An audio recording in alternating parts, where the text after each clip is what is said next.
annaki ing sak temene panjenengan imro'ah annaki ing sak temene panjenengan imro'ah ardha'ti niku nyusoni panjenengan ardha'ti ku nyusoni panjenengan ni ing ingsun wala akhbarti lan boten paring kabar sinten panjenengan wala akhbarti lan boten paring kabar sinten panjenengan ni ing ingsun masuk faraqiba mongko numpak sapa Uqbah ila Rasulillah sallallahu alaihi wasallam marang Kanjeng Nabi Muhammad sallallahu alaihi wasallam bil Madinati kang tetep ing dalem kota Madinah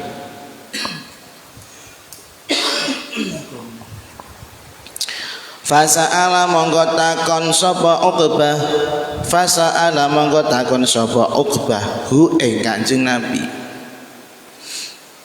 faqala mongko dawuh sing dawuh sinten Rasulullah sinten Kanjeng Nabi Muhammad sallallahu alaihi wasallam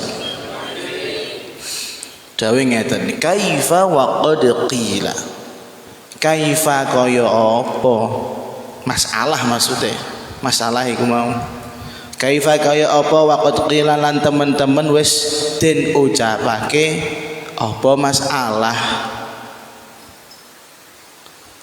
waqt qila lan temen-temen wis den ucapake apa masalah wis piye meneh bahasa gampange ngono wis piye meneh fa faraqa mongko misah utawa nolak mentalak menceraikan fa faraqa mongko menceraikan ha ing allati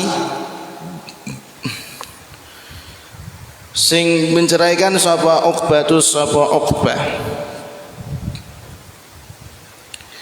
wa nakahat lan nikah sapa ngene jenengan nonton tak mboten oh iya wa nakahat lan nikah sapa allati zaujan ing bojo lanang zaujan ing bojo lanang ghairahu kang sakliyane Uqbah zaujan ghairahu kang sakliyane Uqbah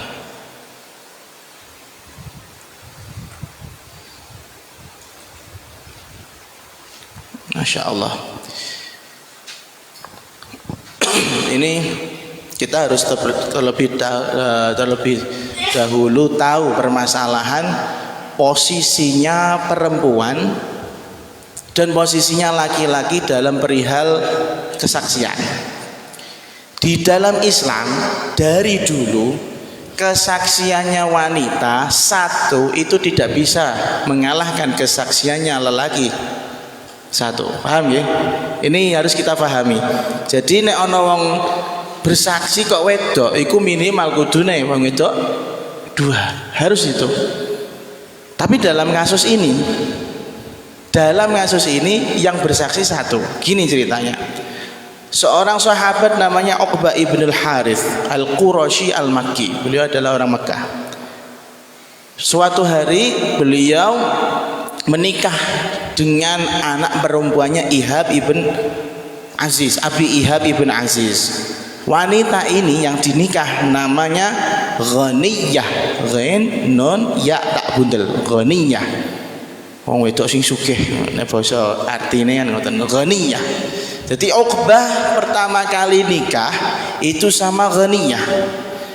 Lalu tiba-tiba setelah pernikahan itu sudah terjadi, mungkin wis gawe omah-omahan dan lain-lain.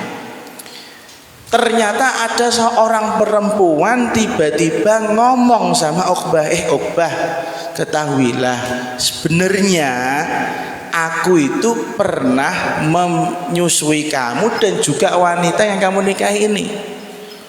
Berarti kalau memang betul bahwasanya Uqbah sama Ghaniyah ini pernah menyusu sama perempuan tersebut, harusnya tidak boleh menikah.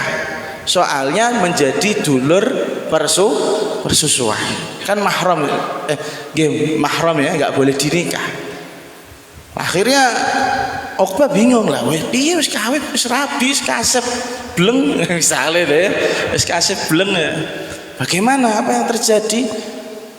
Kemudian ditanyakan lagi sama Uqbah, tenane mbok, ojo gerang-gere mbok, iki temenan aku serabi kok malah jenengan lagi ngomong. Alam ya annaki ardhati ini, aku kok gak krasa nek jenengan susoni ngono. Ya ora krasa jenenge bayi. Nek gede kaya widi ya bahaya. Nggih. Sedulur persusuan karo sopil ya. Iya, gaya. Kok saya nggak pernah merasa saya pernah jenengan susui ya. Begitu juga saya nggak pernah dapat kabar gitu loh, nggak pernah dapat kabar. Itu sebagaimana ini? Nah, Uqbah ini terus akhirnya cepat-cepat sowan dengan Nabi Muhammad SAW bil Madinah. Jadi ini kondisi berarti Uqbah tidak sedang berada di mana? Di Madinah, berarti berada di Mekah kemungkinan. Lalu kemudian disampaikan masalahnya pada Rasulullah. Rasulullah, saya udah nikah sama Ghaniyah, tapi tiba-tiba ada perempuan ngaku-ngaku sudah waktu kecil saya disusui sama dia, begitu juga istri saya sekarang itu katanya dulu adalah saudara sepersusuan saya. Terus bagaimana hukumnya?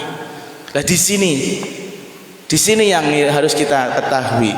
Ternyata Kanjeng Nabi tidak mengatakan halal haramnya, tapi malah tanya balik, kaifa waqatil? Lah piye nah ya wis ana sing ngomong reh. Artinya Kanjeng Nabi itu menginginkan Uqbah kalau sudah ada isu seperti tersebut cepat-cepat untuk dihindari. Kalau memang ternyata betul, tentu kalau pernikahan pasti akan berdosa. Karena apa? Menikahi saudara sepersusuan. Kalaupun salah, ini sudah menjadi fitnah besar. Sudah menjadi fitnah besar. Bukan berarti Kanjeng Nabi menganggap bahwasanya persaksian wanita tersebut enggak. Ini secara fitnah mawon. Maka kadang-kadang itu ada beberapa kondisi yang kita alami ini tidak bisa semuanya dihukumi dengan hukum syariat. Makanya nonton ada yang namanya hukum adat istiadat. Contohnya kalau di Kudus yang masyhur itu permasalahan penyembelihan hewan sapi. Ini Mbah Sunan Kudus itu kalau mengatakan tidak boleh menyembelih sapi, tidak boleh berkorban sapi, itu bukan ranah hukum syariat, bukan. Tapi dalam ranah apa? Adat istiadat. Lagi Kanjeng Nabi juga pernah melakukan seperti itu. Ana wong wedok yang mana kita ketahui secara Islam wanita bersaksi itu tidak cukup kalau cuma satu wanita, harus berapa? Dua, lagi satu. Tapi Kanjeng Nabi menginginkan Uqbah, wes daripada bola api menjadi lebih besar, nah maka kalau bisa dihindari saja. Makanya keluar dari Rasulullah Sallallahu Alaihi Wasallam, fafaraqaha Uqbah. Uqbah akhirnya tidak mau menceraikan, menceraikan demi kebaikan. Kalau diterus-teruskan, ini isunya tidak enak. Betul itu. Coba bayang misalnya sing ibu-ibu iki kemudian cerita sama orang yang nggak senang sama Uqbah. Wah iku Uqbah karo bojone iku biyen pernah tak susoni. Loh, mbok. Malah bodo lambe turah iki kan udah. Kan gitu kan. Jadi fitnah itu. Masya Allah. Jadi ada yang harus dikorbankan, itu ada. Walaupun nyatanya tidak, tapi daripada nambah masalah mending tidak usah diteruskan. Akhirnya Uqbah menceraikannya karena itu tadi sudah ada isu yang miring, wa nakahat zaujan ghairah, dan akhirnya yang Ghaniyah menikah dengan seorang laki-laki yang lain. Dalam riwayat yang lain disebutkan namanya adalah Zuraib ibn Al-Harith. Ya ba lagi sing bojone Ghaniyah sing anyar sing ngene Zuraib. Tok niku lho. Ya ba. Terus itu yang pertama. Yang kedua, Yang kedua, dari sisi wanita yang ngomong nek ana Uqbah itu adalah pernah disusui, begitu juga Ghaniyah. Dari sisi wanita tersebut itu memang susah kalau memang itu ternyata adalah kabar yang benar. Terus bagaimana dia sebisa-bisanya bagaimana menyampaikan kebenaran itu walaupun saksinya kurang kuat. Ini perlu. Terkadang nah kayak ini kasusnya. Di kasus ini wanita yang menyusui Uqbah atau wanita yang mengakui bahwasanya dia pernah menyusui Uqbah dan Ghaniyah, dia punya kewajiban piye carane maringi ngertos Uqbah karo Ghaniyah bahwasanya mereka ini saudara sepersusuan, karena dia tahu iki bocah haram terus bahaya. Walaupun tidak punya saksi, piye pokoknya piye carane tak sampekno daripada aku dosa nanggung dhewe. Iku padha kasuse kaya nek khutbah Jumat imame ninggal rukun ittaqullah misalnya. Khutbah Jumat itu kan muqaddimah alhamdulillah sholawat, lalu kemudian wasiyah bitaqwa, doa sama baca ayat 5 itu.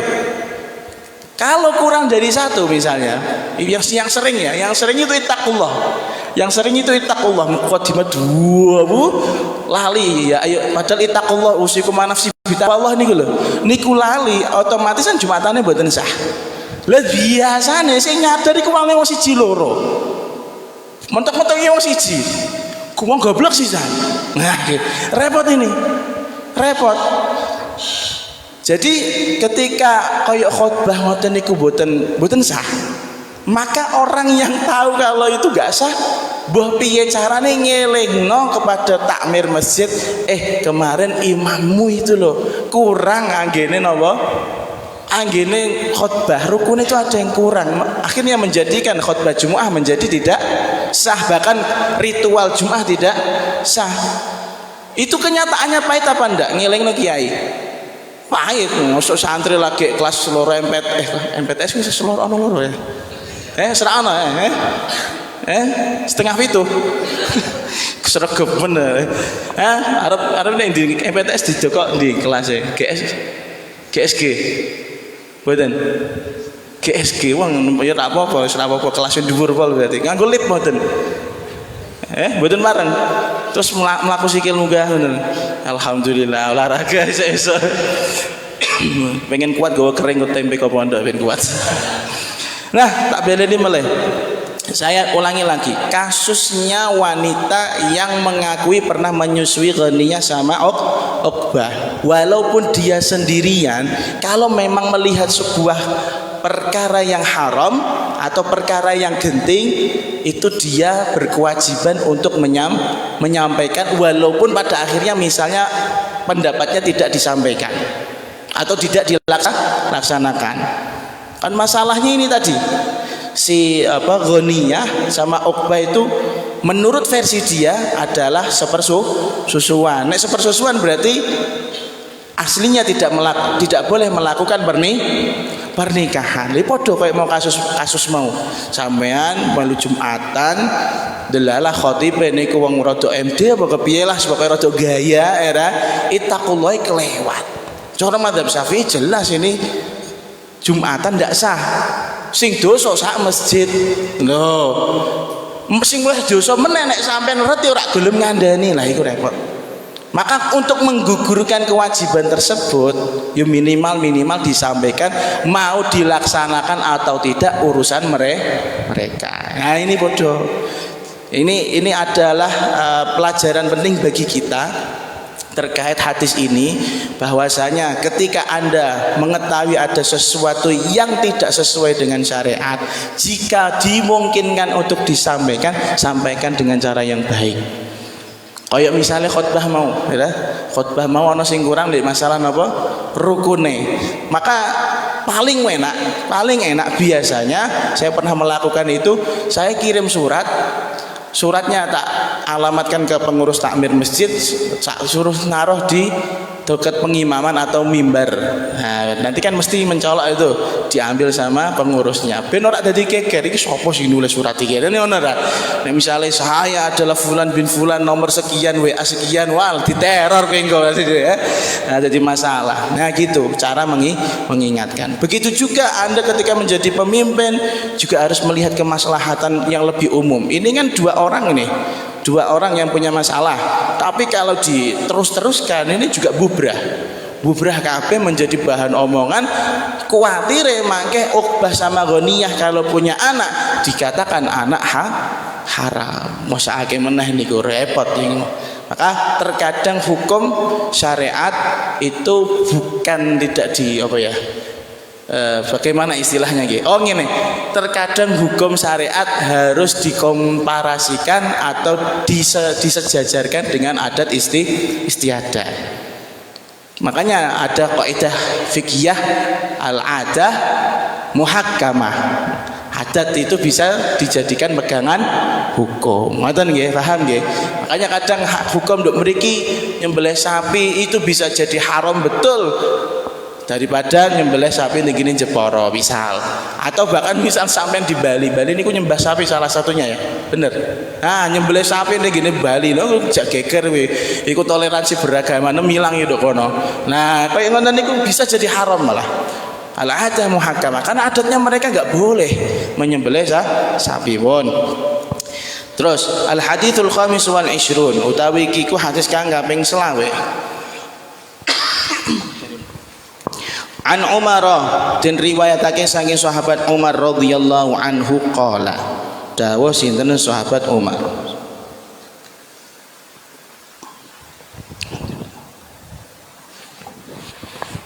alhamdulillah, kuntu wis ana sapa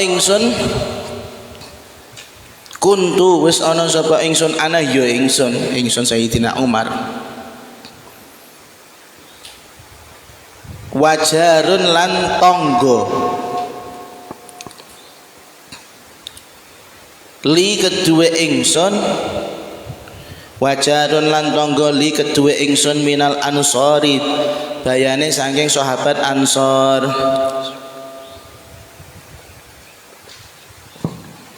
Alhamdulillah. Fi Bani Umayyah ibni Zaidin iku tetep ing dalem kabilah Bani Umayyah ibn Zaid. Wahiyalan utawi Bani Umayyah min awali al-Madinati iku setengah saking dataran tinggi kota Madinah. Min awali al-Madinah iku setengah saking dataran tinggi kota Madinah. Jadi kalau nopo di Madinah itu ada yang namanya awali. Awali itu adalah jadi Madinah niku memang rata nopo jenenge gurun pasir, cuman mereka di Madinah itu ada beberapa gunung yang mengitari nopo kota Madinah. Jadi Madinah itu dikitari oleh gunung-gunung lah. Yang menuju arah gunung semuanya itu namanya awali, tinggi ya gitu, menuju ke arah tinggi. Jadi kalau Kudus awalinya mana? Salah satunya ya awalnya Murio kan ngoten ya.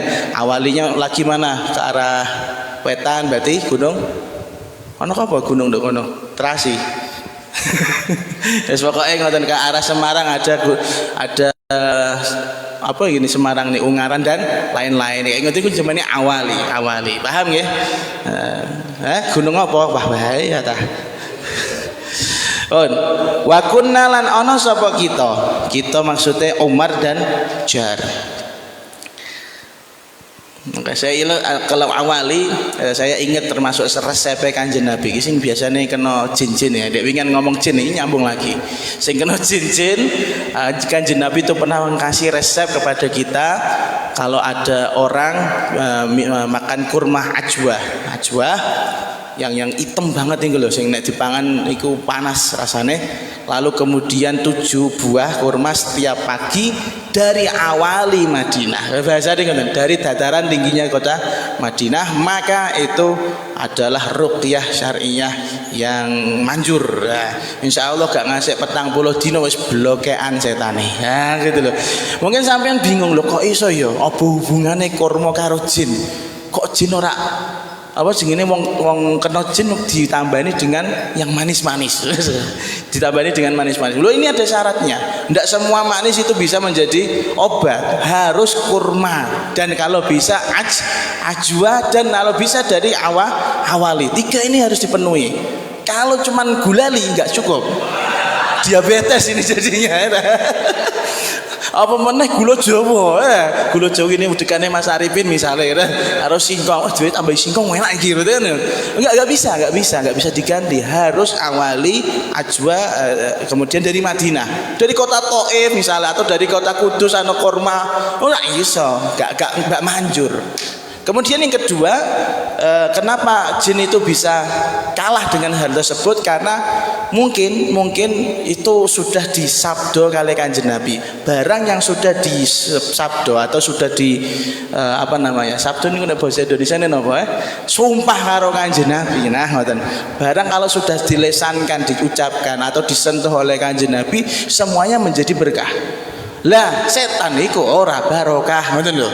Nah, setan itu nggak berkah, makanya dia tidak senang ketika ada orang makan kurma ajwa, dia pasti kelojotan. Dan yang ketiga itu makanan sehat. Nah, lho. Nah, setan itu seneng junk food dan lain-lain. Sing senengane mie lah. Nah, sing senengane mie gawe mie, iku senengane hati-hati. Saya ya Masya Allah, watake ngoten. Ya, KFC ya. Yang tadi Masya Allah ada KFC ya, kalau alhamdulillah ya, kita syukuri ya. Wong nikmat ya. Matur suwun masyarakat, panjang umur, sehat walafiat, semakin barokah semuanya insyaallah. Qabul hajat dunia akhirat. Ngapunten ya lali ndongakno. Usah dinyanyekno mabruk alfa mabruk. Gak usah lah ya, kesuwen. Nah, gitu loh ya. Jadi itu. Begitu juga daun kelor, daun bidara, lalu kemudian iku jin-jin gak patik seneng, makanya mbok ombeni kelor terus suwe-suwe iku yo mencret gitu. Mencret setane, iya betul. Selain dibacano ayat-ayat loh ya. Kalau ayat-ayat ya, nek sing maca wong beriman, bertakwa, hafizan alal wudu, selalu toharoh ya enggak masalah. Insyaallah mandi. Lah sing maca subuhane jam 09.00 jam 10 ya diwinganu karo jin iki lapo ngruqyah aku ki tajudan kowe ora. Repot ya. Oh, lanjut. Wa kunna lan ana sapa kita natanawabu. Iku gantian sapa kita an-nuzula ing medun. Nah, kayak awali tadi daerah dataran tinggi. An-nuzula ing medun ala Rasulillah sallallahu alaihi wasallam ing atase Kanjeng Nabi Muhammad sallallahu alaihi wasallam. Yanzilu medun sapa jar. Yanzilu medun sapa jar yauman ing dalem siji dina. Wa anzilu lan medun sapa ingsun yauman ing dalem siji dina utawa dina kang liya. Fa idza nazaltu mongko nalikane medun sapa ingsun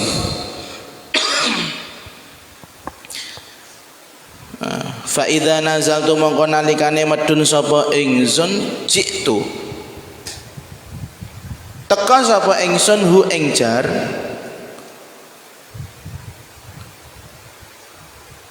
jitu teka sapa ingsun hu ing jar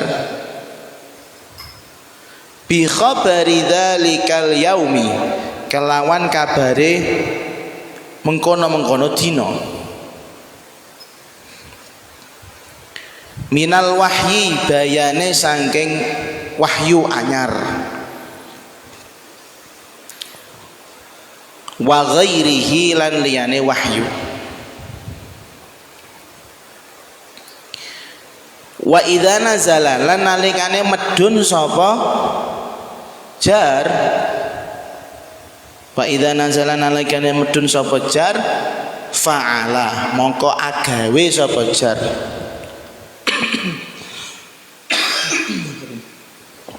Fa'ala mongko agawe sapa jar misla dzalika ing padane mengkono-mengkono bi khabari dzalikal yaum. Misla dzalika ing padane mengkono-mengkono bi khabari dzalikal yaum. Jadi ini kita terangkan dulu.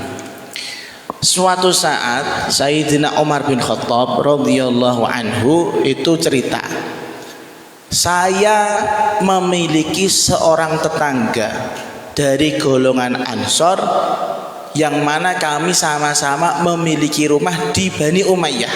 Jadi Bani Umayyah ibn Zaid ini adalah apa namanya, sebuah kabilah, sebuah perkampungan. Memang dinamakan dengan nama seseorang mengingat leluhur mereka kebanyakan dari Bani tersebut. Misalnya kampung Bejen kene misalnya di Arabno ya masih Bani Agus RT misalnya seperti itulah. Paham ya? Paham ya. Nah, misalnya seperti itu sah-sah saja, tidak masalah ya. Lah wa ya min awali al-Madinah. Dan kabilah tersebut tempat tinggalnya di dataran tinggi dari kota Madinah. Berarti bisa difahami ternyata Sayyidina Umar bin Khattab radhiyallahu anhu ketika zaman semasa hidupnya Kanjeng Nabi kira-kira akeh karo Kanjeng Nabi tah mboten? Dengan punya rumah di sana loh ya. Rada kangelan karena jaraknya sekitar 3 mil dari 3 atau sampai 8 mil dari kota Madinah. Yo adoh niku. Jadi waduh lumayan, berarti makanya kan sahabat Umar bin Khattab ngendikan wa kunna natana wabit an-nuzul ala Rasulillah. Maka karena jauhnya rumah kami dari Kanjeng Nabi, kita tuh gantian. Sedino aku do omah, ndek mangkat ngaji. Kok sesuk genten aku sing mangkat ngaji, ndek sing gini nek omah. Lah tetangga ini siapa namanya? Disebutkan ismuhu Utban ibn Malik. Utban ain ta b malah ain ta ba alif nun ibn Malik al Ansari al Khazraji. Nah, iku sing biasanya geger karo Aus ya, bangsa Aus Khazraj al Khazraji. Nah, Utban. Jadi karena rumahnya mereka di dataran tinggi daripada kota Madinah, maka perlu gantian. Mungkin Sayyidina Umar hari ini istirahat, berarti Utban yang mangkat ngaji tenggene Masjid Nabawi. Sesuk gantian Sayyidina Umar. Maka di sini setiap hari mereka gantian untuk merapat ke Rasulullah sallallahu alaihi wasallam. Maka kata Sayyidina Umar, fa idza nazaltu ji'tuhu bi khabari dzalikal yaum. Ketika saya turun merapat mendekat ke Nabawi, mendekat ke Rasulullah sallallahu alaihi wasallam, maka apapun kabar hari itu dari Nabawi saya sampaikan kepada Utsban. Nah, gitu loh. Baik itu wahyu atau yang lain-lainnya, tetap saya sampaikan. Begitu juga sebaliknya, Utsban kalau dia turun ke Madinah mendekat ke Rasulullah, ada wahyu baru, ada ayat baru disampaikan juga kepada saya. Iki cerita sing mungkin sampean kurang masyhur. Sing masyhur gini sampean apa? Tetangga dari golongan Nasrani enggak? Ada pernah dengar itu enggak? Lho gak krungu sampean? Ora tau ngaji cah kene iki. Adep lola. Ngene iki lho nek sak server kengalimen repot ngomong karo bodoh-bodoh. Wes. Kane dadi bocah aja tolol to yo. Saya dulu tolol seperti Anda, betul ya. Tapi alhamdulillah referensi waktu itu lumayan. Tapi saiki kok malah referensi akeh tapi bocah-bocah semakin tolol-tolol ini kenapa ya? Pun, mboten tolol. Durung mayai paham. Ngono to ya. Yang saya dengar itu justru ceritanya bukan sama sahabat tapi dengan orang Nasrani. Betul Om Zun nggih? Ini bener ya? Nah, iki lho rak tolol itu. Ustaz Matel, leres ngoten Ustaz nggih? Masya Allah, itu tawaduk itu jelas. Saya kenal banget sama orang gitu ya. Yang sering dengar itu ceritanya At-Tanawub atau gantiannya Sayyidina Umar itu bukan sama sahabat Ansor tapi sama orang Nasrani. Ingat saya seperti itu. Lalu yang menarik mana ceritanya?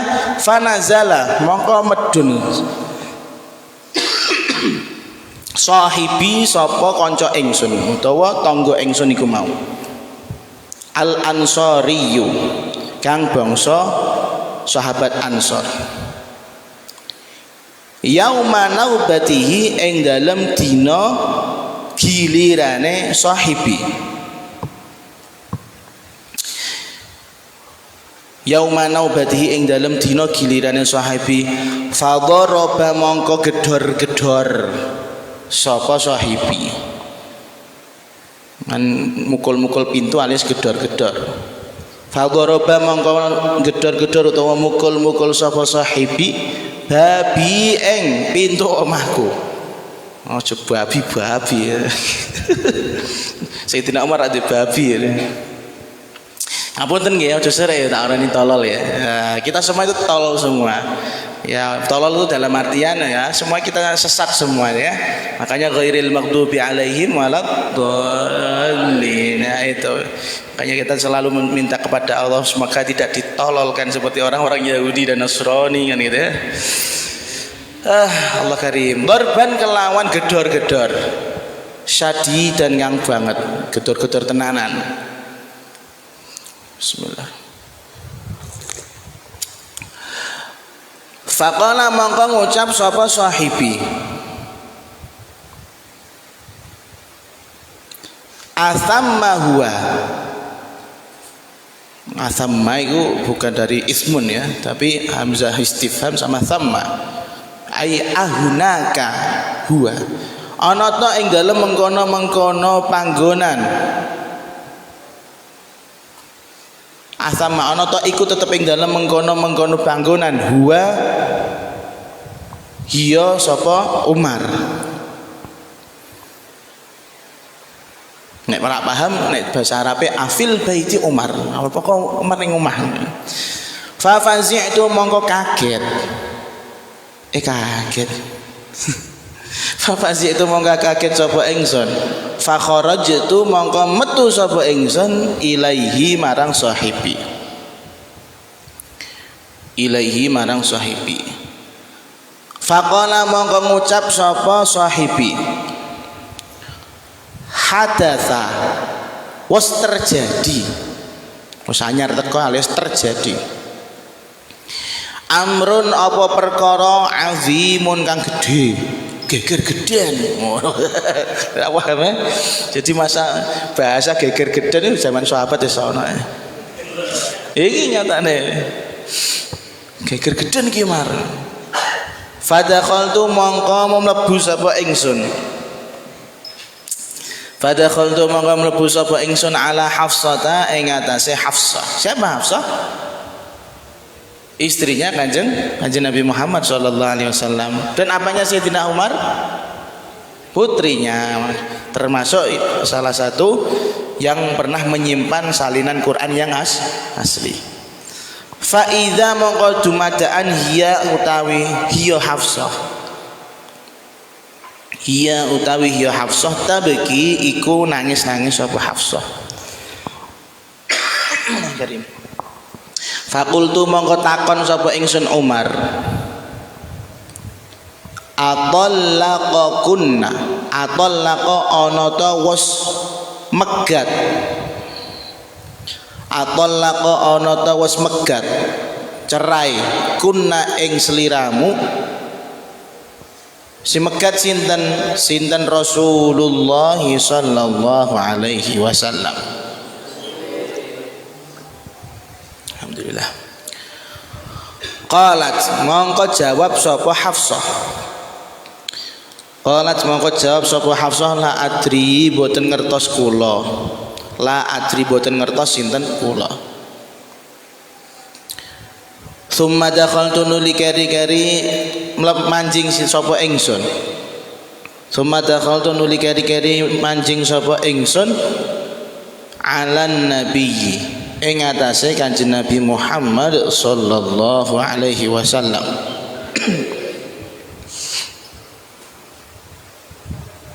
Nggih. Ganti mau. Kok ilang? Fakultu mongko matur sapa ingsun. Fakultu mongko matur sapa ingsun wa ana hale utawa ingsun qaimun iku wong kang jumeneng. Emosi sithik tadi. Nek delok ceritane kita emosi beliau. Emosi atau kebingungan ya. Karena sampai matur ring Kanjeng Nabi dalam kondisi beliau berdiri, Kanjeng Nabi pinaraan piye jalan kaya tapi mertua sah-sah wae mungkin mengambil jalur menjadi mertua ya. Atallaqta ana ta sampun megat sinten panjenengan. Atallaqta ana ta wis megat sinten panjenengan. Ana ta sampun megat sinten panjenengan nisa aka ing garwa-garwa panjenengan. Nisa aka ing garwa-garwa panjenengan qala mongko jawab sinten Kanjeng Nabi lah boten. Fakultu mongko matur sapa ingsun Allahu akbar Allahu akbar. Kok iso ora alhamdulillah tak kepiye. Nah ini lalu kemudian karena lanjutannya cerita sering terjadi kesepakatan antara Sayyidina Umar dengan Utsban bahwasanya gantian napa ngaji ning kene Madinah. Lah suatu hari di saat giliran Utsban untuk merapat ke Nabawi, pulang-pulang dia itu bawa berita yang mengkagetkan. Sampai-sampai kata sahabat Umar, "Daraba babi darban syadidan." Pintu omahku digedor-gedor temenanan. Sampai rak sabar faqala asamma huwa. Umar ning jero ta ora? Umar ning jero ta ora? Ngono. Saking gegere. Lah ketika dengar gedor-gedor seperti itu Fafasi itu Sayyidina Umar juga kaget, wajar walaupun beliau itu adalah orang yang paling ditakuti oleh setan lain nisa kan ketemu Sayyidina Umar ya nek ana kabar kaget ya kaget-kaget juga gitu ya. Ono apa iki kan ngoten. Lah waktu itu isu yang terjadi, nah di sini ada keterangannya di dalam tafsirnya Imam Bukhari. Isu yang terjadi adalah saat itu Sayyidina Umar dan orang-orang Madinah sedang ketakutan adanya isu penyerangan dari Raja Ghassan. Jadi Raja Ghassan itu mau menyerang kota Madinah. Lah tak kira iku sing digawa karo Utsban ya. Wah mosok sido iki kene Madinah diserang sementara kita belum ada komando dari Rasulullah sallallahu alaihi wasallam. Tapi ya wong aku sung siap-siap kok diserang iki udah akeh iki aja ngono aja maine kan gitu. Nek wong Arab itu kalau mau perang itu janjian, enggak mungkin mereka enggak janjian. Ora kayak awak dhewe perang gerilya kan gitu ya. Ayo nek iso dengan jalur gaib dengan jalur gaib. Sandet itu ora ono awan-awan, sandet itu anane bengi-bengi kan itu. Pernah sampean di sandet? Mau? Aja wedi ngono, biasa mawon ya. Biasa mawon paling lara pol-pole mati. Tapi ngadu ya. Ini testimoninya dari orang-orang yang praktikum ya. Orang-orang yang sering mempraktekkan dunia gelap seperti itu. Nyantet niku ternyata ya susah-susah gampang. Jadi maharnya di dukun-dukun itu sampai ratusan juta itu ada. Nah ngono loh, 500 juta, 300 juta. Wah kamu kenapa? Saya benci sama ini orang. Ada fotonya? Ada. Pokoknya piye bikin caranya dia mati dalam waktu seminggu. Siap. Wah itu maharnya mahal. Lah nek sampean jujuk kok lora sithik-sithik lora iku rak santai terus nyen kejinan ngoten mawon ya. Iya jin iku seneng sama orang yang ahli maksiat itu loh ya. Jin itu seneng sama orang yang enggak ngaji, jin itu seneng sama orang yang foya-foya lah. Ditempeli jin, paham ya? Ditempeli jin. Makanya aja suudzon karo wong suudzon mbek awakmu dhewe aku kakek dosa dikerubungi karo jinan ngoten. Wah lanjut. Jadi isu yang menyebar saat itu ada rumor bahwasanya Raja Ghassan atau pemimpin daripada Ghassan mau menyerang kota Madinah. Nah ternyata ketika keluar Sayyidina Umar keluar itu terus tanggane muni ngene, "Pak Umar, iki tenan iki, geger gedhe tenan iki. Hadatsa amrun azim." Lah, sampe nduk kene apa amrun azim iku kan gitu. Nah, yang dimaksud geger gedhe itu apa? Ternyata bukan isu penyerangan Ghassan ke Madinah, tapi ada kabar menggemparkan kota Madinah itu apa? Talaq Rasulullah sallallahu alaihi wasallam nisa'ahu.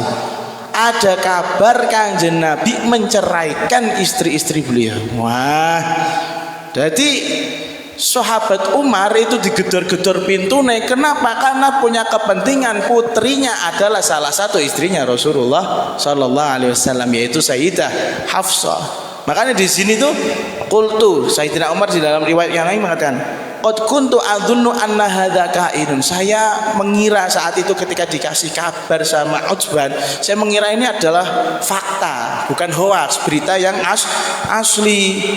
Sehingga saya itu ketika setelah sholat subuh, kata beliau, syaddadtu ala thiyabi tsumma nazaltu. Saya langsung pakai pakaian, langsung cepet-cepet baru sholat subuh, jirantal lunga ning ngene omahe anakku Hafsah.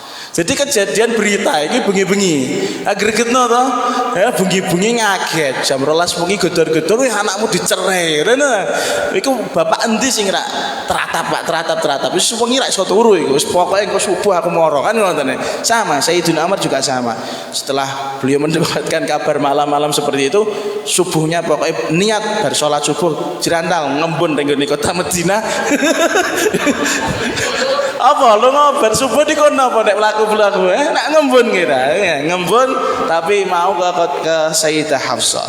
Setelah sampai Hafsah, fadakhaltu ala Hafsah, saya masuk ke Hafsah, takon piye ana cerita apa kok ujug-ujug Nabi ana kabar menceraikan istri-istrinya. Makanya talaqakunna Rasulullah, apakah betul Rasulullah itu nganu menceraikan kamu? Jawab Sayyidah Hafsah sambil nangis-nangis lah adri, mboten ngertos apa duka niki pripun critane.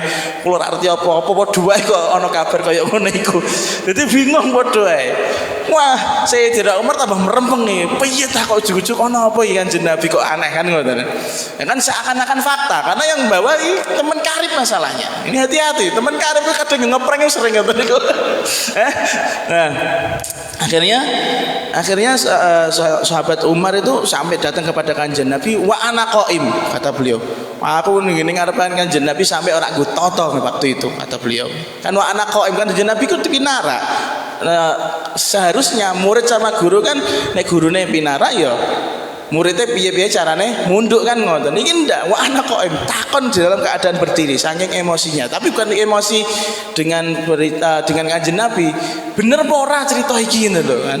Maka atallaqta nisa'aka, apakah engkau betul ada kabar bahwasanya engkau menceraikan istri jenengan? Itu benar apa enggak kabar tersebut? Jawabnya kan Nabi enteng, lah ora. Dadi sing nggawa huweber akaruan Kanjeng Nabi, lah ora ngono tok, sak kalimah rong huruf jal. Orang, lah Kanjeng Nabi itu as-sadiqul masduq, as-sadiqul amin. Kalau sekali berbicara nggak pernah bohong, makanya nggak langsung diverifikasi sama Sayyidina Umar, karena Kanjeng Nabi itu al-amin, dipercaya, nggak bakal ditakoni aneh-aneh. Nek kowe kan ora, kowe menceraikan anakku, ini ngono ta? Kira-kira ana wong tuwa kayak ngono, sampeyan wis bakal nikah karo wong wedok, terus kemudian ada rumor Anda menceraikan istri Anda, iku mesti moro tuamu emosi. Tenan ta ora? Paestu Pak boten ngojo ngapusi. Tadi kewok ra kowe. Dapuramu selingkuhan. Kowe kakek jajan ning jaba. Bencong mbok tuku. Ya iku nek wong apa jenenge wong-wong biasa. Ini karena Kanjeng Nabi yang ngendikan la ora. Dengan sesantai itu, maka apa reaksinya Sayyidina Umar? Allahu Akbar. Orang alhamdulillah tapi Allahu Akbar. Kok iso yo Kanjeng Nabi mendapatkan rumor hoax seperti ini gitu loh. Yang beliau tuh nggak masuk akal. Orang sesujur beliau, sesujur Kanjeng Nabi, itu masih mendapatkan terpaan berita-berita hoax. Nah, disinilah pentingnya untuk menverifikasi ilmu. Nanti loh. Yang pertama dari pelajaran yang bisa kita ambil dari hadis ini terkait babul ilmi adalah semangat Sayyidina Umar sama Sayyidina Utsman untuk mencari ilmu dari Rasulullah Shallallahu Alaihi Wasallam tanpa mengurangi aktivitas mereka untuk bekerja. Nah, iki lho sing angel niku niki.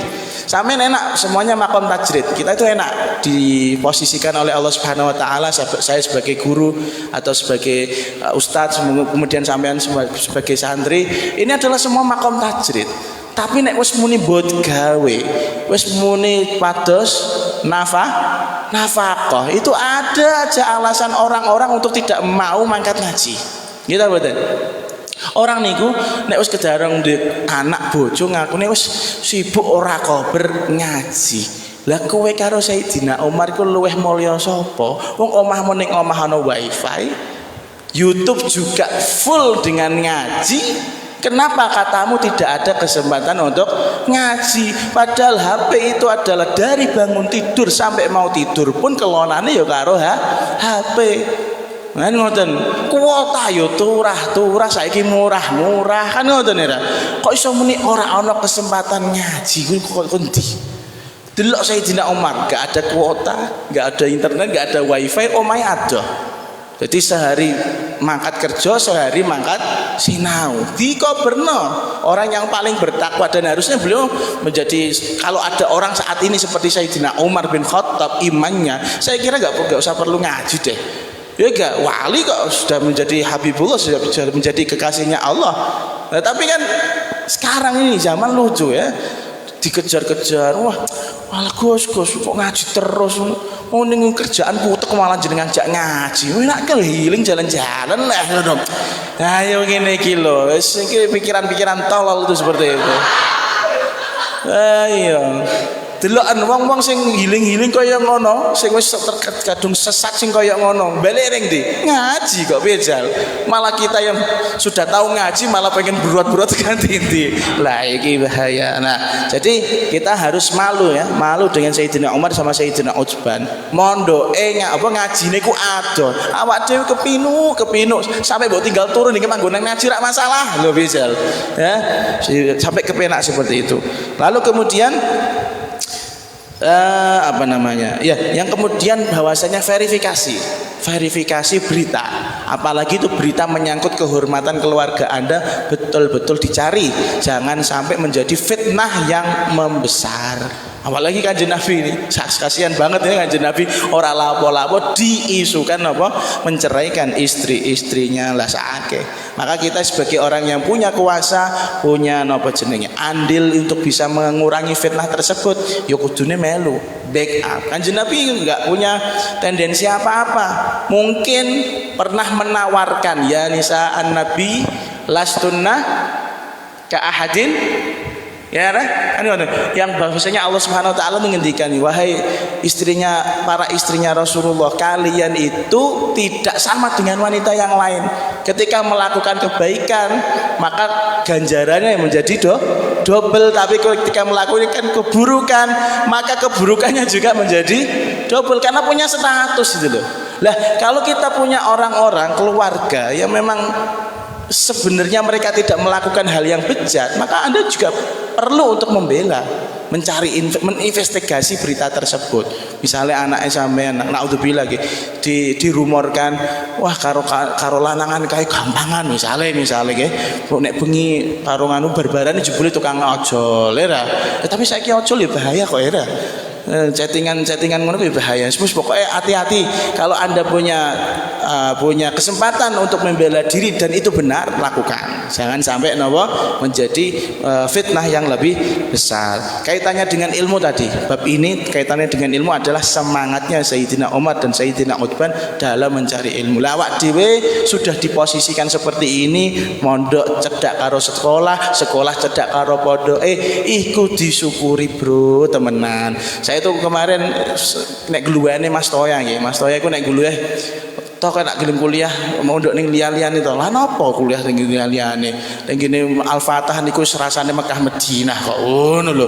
Disyukuri. Lho Mekah kok Abia Madinah kok saya. Oh, bejene Arafli. Iku produknya Mekah Madinah lho, pusat kok. Oh, non. Summa qala an Abi Mas'udin Al-Ansari radhiyallahu anhu wallahu a'lamu bis-shawab.